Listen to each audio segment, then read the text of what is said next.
Hello, and welcome to our online lecture for History 422, the history of Georgia. I miss seeing you all and working with you under these circumstances. I hope everyone is safe, healthy, and well. I do miss seeing your faces and having that interaction. Everyone knows I could talk for a while. I'm hoping to keep this brief, as I know you all have many other pressing issues to deal with under our current circumstances. But I just wanted to very briefly bring everything back to where we started at the beginning of the semester, as we were talking about Georgia's geography, its topography, its changing demographics, and its environmental histories, which is going to be our focus today, specifically on climate change.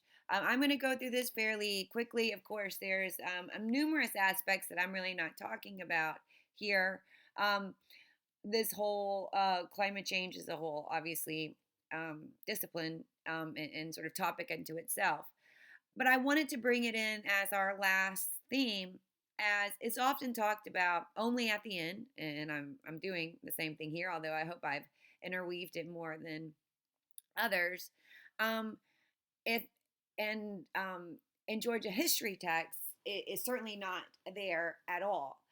You can find climate change history in at the last chapter of sort of world and U.S. history textbooks, as you've probably seen, but not Georgia history, which is something that needs to immediately change, as Georgia is one of those states that's one of the most affected by our changing climate and the catastrophic effects of climate change.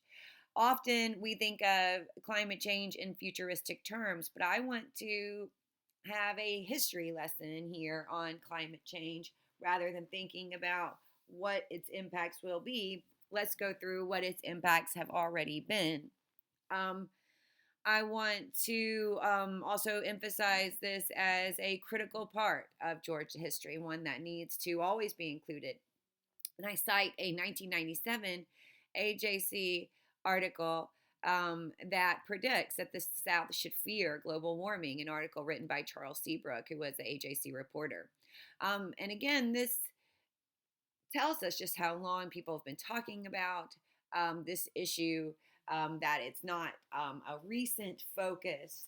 And there have been ways that we can have sort of, better prepared ourselves to where we are right now.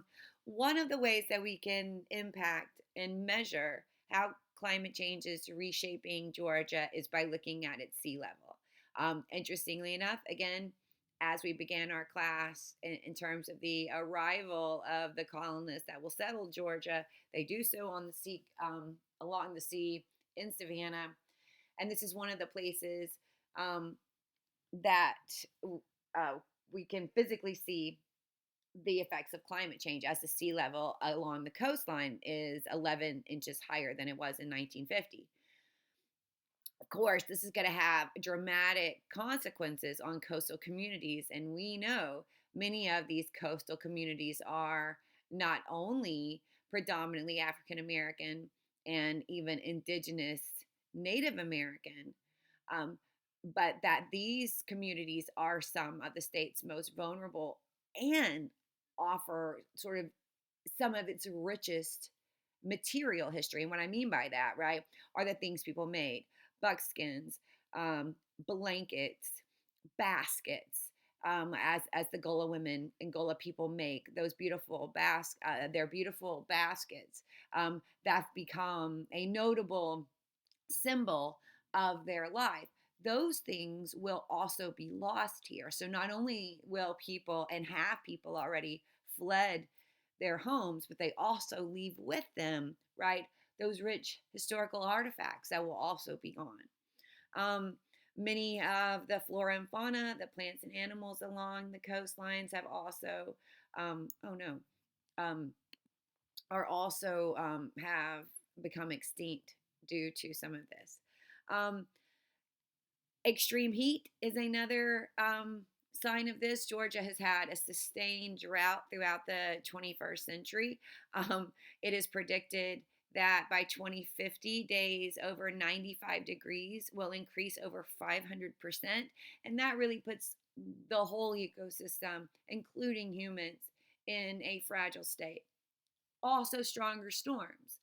We can chart the 20th century and really see, beginning with when record keeping on these things began, which is in 1893, until 2017, which is when I cut this off for time's sake. These storms get stronger over time, they get more destructive, and are much more cataclysmic to human life and economics. So, all of those things combined, right, really place Georgia in a vulnerable position.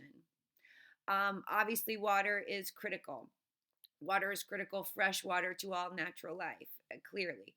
Georgia is located on top of the Tuscaloosa Aquifer that lies under Alabama, Georgia, and South Carolina and parts of Florida. That is the largest collection of fresh water in the state. You need to know this for a number of reasons, um, but also because that Tuscaloosa Aquifer is potentially vulnerable to the radiation coming out of nuclear spaces, as well as by other industrial pollutants that are buried deep in the ground. Another thing to know, right, about water is obviously with water, you have control over populations. If cities can't have water, they cannot grow. Obviously, if communities cannot have water, um, restriction to water and who's going to have it is a political decision. Um, so all of these things are very much tied. If Atlanta grows and its population is growing and growing, it needs more water for businesses, for people, for all aspects of human and animal and natural life. But that water has to come from somewhere. So if we're using more of it in Atlanta, that means someone else isn't accessing it. Um, Water and energy are also very much linked. If you are going to have coal powered electric plants, which Georgia very much has, you need water. If you're going to have nuclear energy for your energy source, which Georgia also have, you need ample water. So if Georgia has been under a drought for 20 years, which it has been, you need that water to also provide the electricity and the energy for your cities and other places and other things to function. Um, Again, it demonstrates how interconnected and how essential the natural world is for all other parts of our everyday life. Um, Georgia Power has been very much at the center of Georgia's industrial development across the 20th century, and yet it has also been consistently fueling community outrage for also 100 years. People have across Georgia have spent considerable time protesting and organizing grassroots movements against them, even though they remain so powerful. I'm not going to go into the water wars so much, but I will tell you there has been a three-state war, tri-state war between Alabama and Georgia and Florida over access to water, mostly stemming again from Metro Atlanta's need for all of this water. And then what it's doing to the natural world as far down as Appalachiculture, Florida, which used to be one of the world's largest producers of oysters, but no longer get the water they need to produce that commercial commodity. So that's actually being debated with the Supreme Court. Um, okay. I'll let you take your time and look at this, but this is just a collection of these different hurricanes that you can look up and just how destructive they are over time. If you've ever visited Tybee Island, the landmass that connects the island to the rest of the state is slowly being washed away. So due to rising sea level. So there is fear that eventually this whole island will not be inhabitable much longer, not for tourists, not for the people who live there, not for anybody. I'll let you look at this as well on your own, but there is considerable droughts. that have been present across the strait. Of course, there have been times where it's been worse and times where it's been better, but throughout the 21st century, we have been, quote unquote, running out of water, which is a direct quote also from the AJC from 2007. Um, it's important to note, obviously, that women in Georgia, women at the grassroots level, particularly African American women, have been right at the center of trying to bring climate change activism awareness um, into communities. This is part of what my research focuses on, specifically women who have organized against nuclear facilities because of their pronounced adverse public health and environmental effects. So, some takeaways as you think about this very brief lecture here. Georgia is very much at ground zero. We can see aspects of climate change across the state. It is a vital issue for the Georgia economy. Obviously, Georgia, Atlanta is the world's largest or busiest airport. Um, it is also the home to the CDC.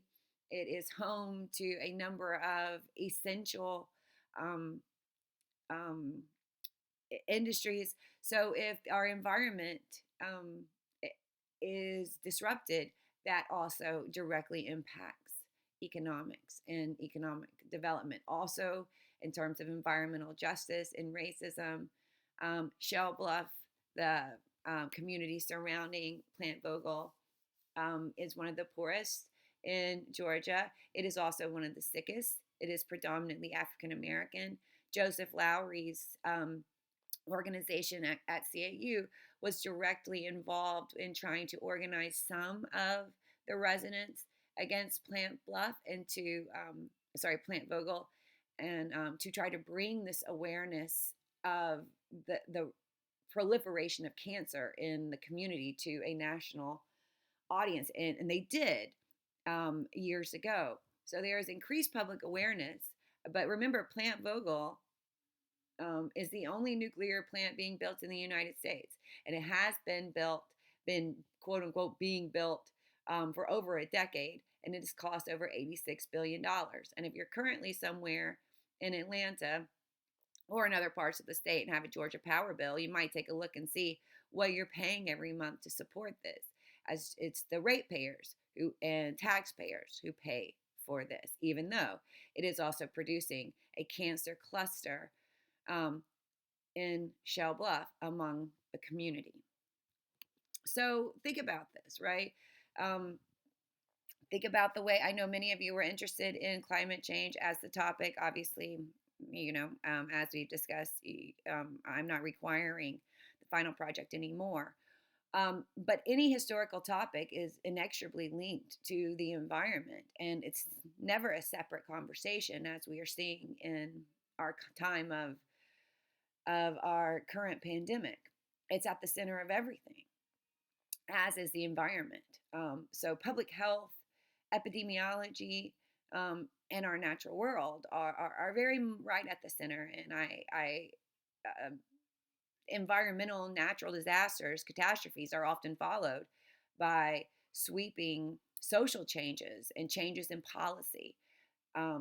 So I am trying to think of those positive ways we can take this calamity and really benefit the wider good. And if you have ideas, let me know.